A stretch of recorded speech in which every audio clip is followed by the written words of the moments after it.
एक समय की बात है। एक जंगल में टूनी नाम की एक चिड़िया रहा करती थी, जो कि बहुत ही खुश रहती थी।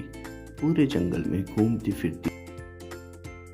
कुछ समय बाद टूनी ने 2 अंडे दिए और वो सारे दिन अंडों को निहारती रहती कि कब उनमें से बच्चे निकलेंगे। कहीं भी न जाती, सारे दिन अंडों को निहारती रहती थी। कुछ ही समय बाद दोनों अंडों से बहुत ही सुंदर बच्चे निकले। अब टूनी खुशी के मारे पूरे जंगल में घूमती रहती थी।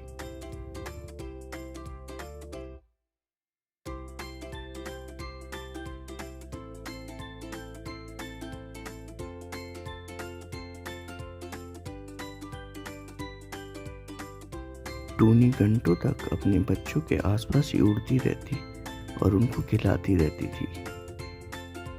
एक दिन जंगल में बहुत ही तेज आंधी चल रही होती है और टूनी भी बच्चों के साथ नहीं होती, तो बच्चे बहुत ही ज़्यादा डर जाते हैं। दूसरी तरफ आंधी की वजह से टूनी के सर पे एक पेड़ गिर जाता है, जिससे कि उसकी मृत्यु हो जाती है। और आंधी की वजह से टूनी का घोंसला उसके बच्चों समेत नीचे आकर गिर जाता है, जिससे कि बच्चे बहुत ही ज़्यादा घबरा जाते हैं और अपनी माँ को आवाज़ लगाने लगते हैं, मगर टूनी उनको कहीं आसपास दिखाई नहीं देती। टूनी के ना दिखाई देने पर बच्चे घबराकर अपनी जान बचाने के लिए अलग अलग दिशा में उड़ना शुरू कर देते हैं, ताकि उनकी जान बच सके। कुछ समय बीतने के बाद टूनी का एक बच्चा अपनी जान बचाकर डाकुओं की गुफा के पास रहने लगा था।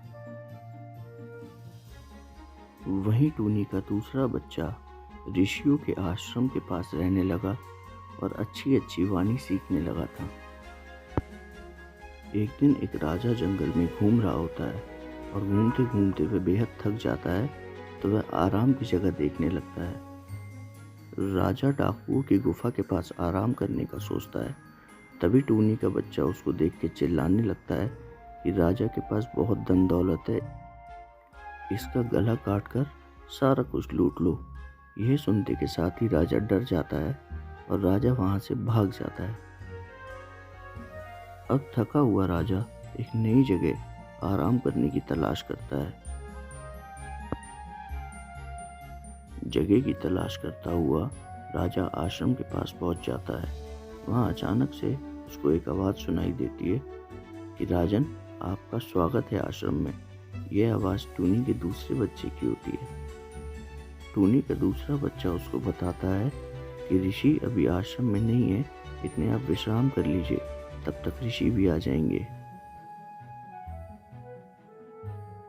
कुछ घंटों बाद राजा आश्रम से बाहर आराम करके निकलता है, तो ऋषि को आता हुआ देखता है और ऋषि को प्रणाम करता है।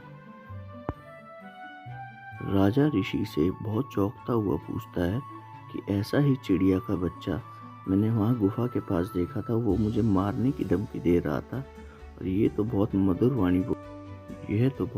वाणी बोलता है, इसका क्या मतलब?